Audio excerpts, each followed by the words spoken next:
Welcome back to Phoenix News, our very first episode of the school year. I'm Audrey McClarty. And I'm Maddie Doppy. Maddie, it is so good to see you again. I know, Audrey. It is so good to see you. And you know what? I've missed this desk. I've missed this studio. It feels like all these Phoenix News have come all together right now for this very moment. I'm getting too sentimental, Audrey. It's the beginning of a new year. The school year just started. No, I totally get it. I think we're gonna knock this year out of the park. Hey, I'm loving your enthusiasm, Audrey. I could just feel the enthusiasm of our Phoenix fam radiating off these classroom walls. No, you know what? I'm feeling it too. That actually brings me to our very first package of the first Phoenix News, Madeline. That's right, Audrey. These teachers have really earned a 4 out of 4 and exceeding on their classroom decor. Let's pass it over to our buddy old pal, Logan Fogg, to show us around these fun classrooms. When students walk into a classroom, the environment can have a huge impact on their learning experience. At DTSOI, some teachers go above and beyond to create engaging and inspiring environments for their students. But how much does it really help? Let's find out by hearing from the teachers behind these decorations. I'm Mrs. Doss. I teach Advanced English 9 and Comp 1 and 2.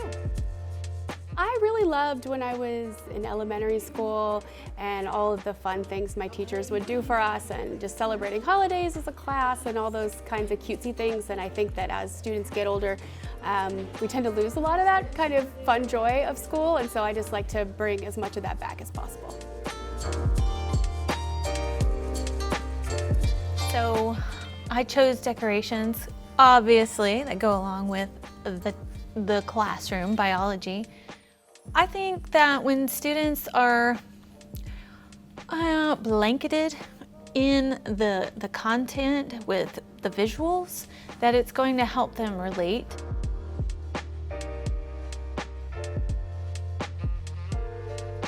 I think they can definitely be helpful for learning. I still remember how the boot verbs work in Spanish because of a poster that my teacher had on the wall. So, you know, sometimes we're listening really hard and sometimes we're a little bit tuned out and maybe we can still be learning even at those times. More than just teachers have opinions on their classroom environment. Students are the target audience for decorations, and many have different perspectives on their benefits. My favorite decorations are like the posters that are about the class and like what that class is about. It might be distractions to some, but some might help them concentrate. Instead of like being just like dark and boring in here, it like adds color to the room.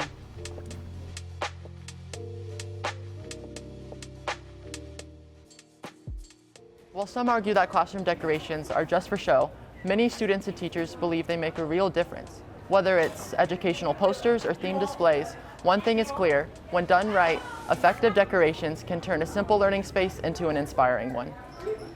Psst, Audrey, I'm feeling really embarrassed. Why? Because, I mean, look at our decor. Like, we're getting like a partial approaching on our decor, maybe even an IE. Don't worry about that, Maddie. I think I've got this handled. Watch this. Audrey, I love it! Oh my gosh, we should have started the Phoenix News episode this way. I mean, after all, new beginnings are something to celebrate. Yep, and you know who else needs celebrating? Our new seniors. Oh, you're so right, Audrey. And you know what? I think I'm going to take this one over and take the Phoenix fam around the hallways and show them the sweeping trend through the class of 2026.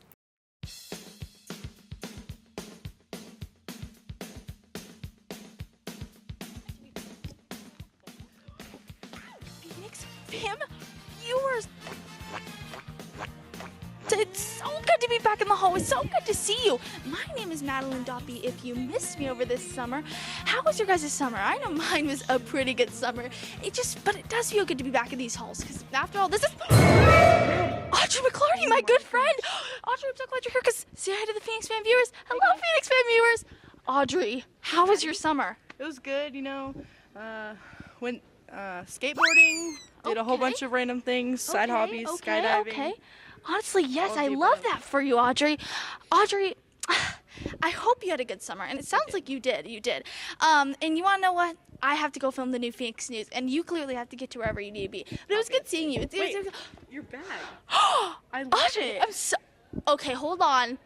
Something's going on. I have chills because we're actually going around today and we're asking seniors about their senior backpacks. Have you seen these little kids' senior backpacks? I have. There's been like Scooby-Doo. I've seen Bluey, I Okay. think. I seen Disney princesses, all of the above, a Yes, whole bunch of stuff. yes. Okay, Audrey, you know what? Do you want to come with me today and go around the halls? Do I want to come with you? Yeah. Yes, let's go, Audrey. Come on, let's go. Oh, my goodness. Addie Hawkins. Oh my gosh, senior. Okay, senior. Let's see this backpack of yours. Who is this? Okay, this is Scooby-Doo.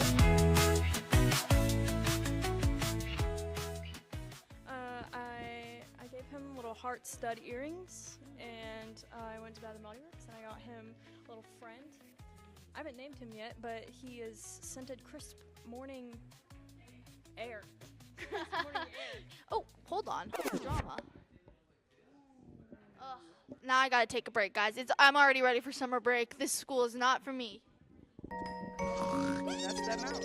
Well, what was the inspo behind your Scooby-Doo bag? Well, it was really tragic trying to find this, actually. I was searching for a lot of backpacks. I really wanted High School Musical backpack, but that was Shout out. that was just unachievable. The only good one I found was $75, and I'm not about to spend that on a children's backpack. So then I just went to the Walmart website, and I was like, yeah, Scooby-Doo, let's go for it. Huh. Nice of you to be awake, Miss Maddie. Guys, is it summer yet? Okay. Thank you so much, Addie. Have a good senior year. Okay, so we're here with Ivan. Ivan, can you give me a 360? Let me see this. Okay. Look at this, guys. This is a little kid's lunchbox. Do you actually pack your lunch in this, Ivan? I do, yes, I do. What was for lunch today? I made some pancakes at home. Oh, I feel like you gotta bring a Lunchable. It just goes with the backpack well. Okay, so what made you pick out Pokemon? Were you into Pokemon when you were younger? Yes, absolutely, yeah. Is Pikachu your favorite out of all the characters on this bag? Probably Groudon. I'm not gonna, wait, no, Groudon's not on this bag. Garchomp.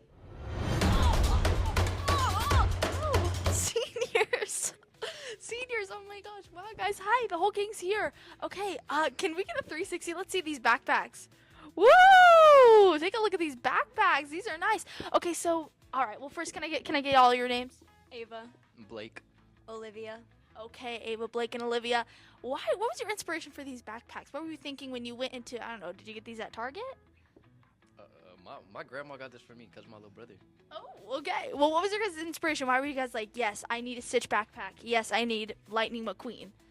I've always loved the Cars series, so I just figured I'd get a backpack to represent that. What do you think?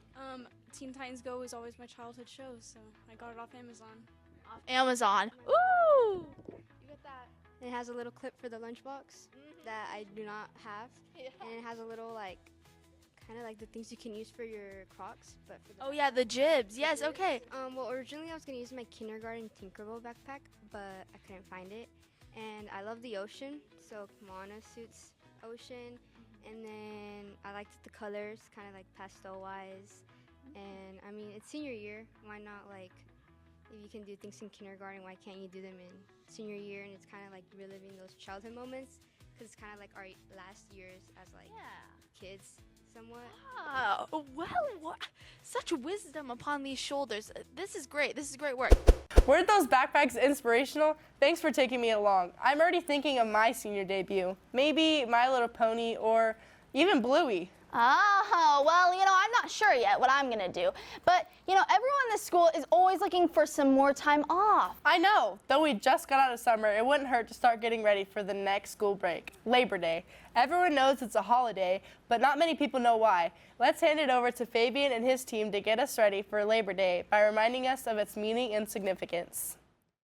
Every year, on the first Monday of September, America pauses to celebrate Labor Day, a national tribute to the strength, spirit, and contributions of the working people who built the country. But Labor Day wasn't always a holiday.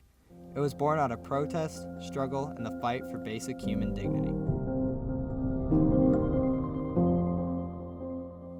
In the late 1800s, during the height of the Industrial Revolution, American workers toiled 12-hour days, 7 days a week, often in dangerous condition for average pay.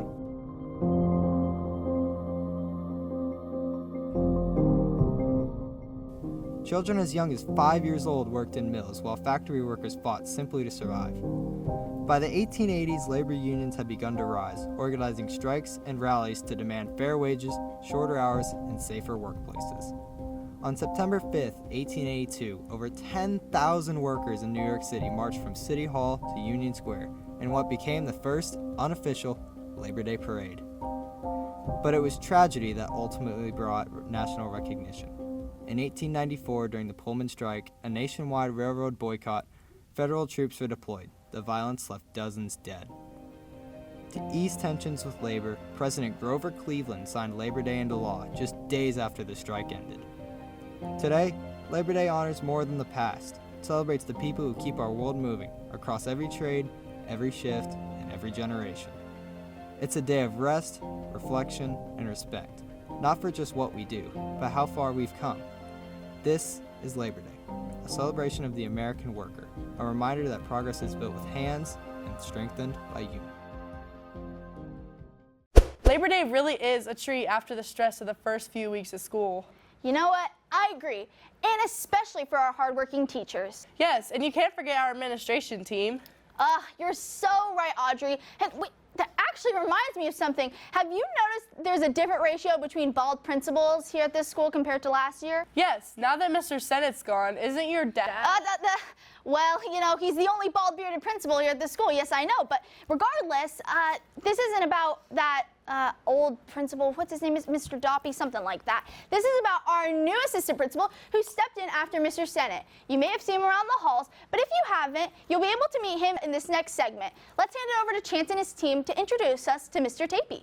So I got into education because I realized I had wanted to be a teacher for a long time. When I went to college, I actually was studying biology and pre-med and thought I wanted to be a doctor.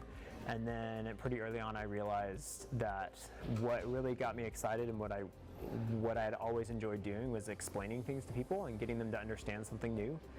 When I looked back at my growing up, like through elementary, middle, and high school, some of the most formative people in my life were my teachers. I can still name a ton from every level of school. I found that I really enjoyed working with younger students. I served with my church doing that and taught things there. So I just had experience actually getting to teach things, and specifically got into math education because my freshman year of college, I had a calculus professor who I just thought was fantastic. And I, for the first time, really enjoyed math. I had grown up thinking I was terrible at it and hating math, and discovered that I really liked it. And so that was really an encouragement to me to realize that I wanted to go back in and teach students who maybe didn't realize that they could do math well and help them learn that they could love it, hopefully sooner than I did by having to wait till college for that. In my free time, what do I like to do? I like to do a lot of things. I do love to cook and to bake. I just think it's fun to make people food. I love to hike and go on adventures outside, backpacking, camping, whatever it is, just a short day hike. I do really like to read. I love playing board games with my friends and my church group, and those are just some of my favorite things to do. What was I known for in high school? I don't know if I was really known for anything, we'll see. But I was really involved in band. I played the trombone and was the drum major of my high school band for 2 years, and before that was in other leadership positions in the band. So that was really my main thing. Honestly, one, just thanks for welcoming me to the Don Tyson family. It's been a really great couple of weeks, and everyone's been super welcoming, from students saying hey in the hallways to teachers helping me out learning things, and I'm really excited to be here. There's been such a great history of excellence at this school and just a culture of really great things happening, and so I'm excited to join that and learn from people and get to be a part of making the next years even better. Welcome Mr. Tapey to the Phoenix fam. If you see him in the hallway, don't be afraid to introduce yourself. I'm sure he'll appreciate it as he learns the ins and outs of DTSOI. Well, as quick as it started, our first Phoenix News has come to an end. But the party is not over. Stay tuned for next episode when we break down the topic of the state's new phone rule. Maddie, I'm excited to see what people are thinking. But until then, see you on the next one.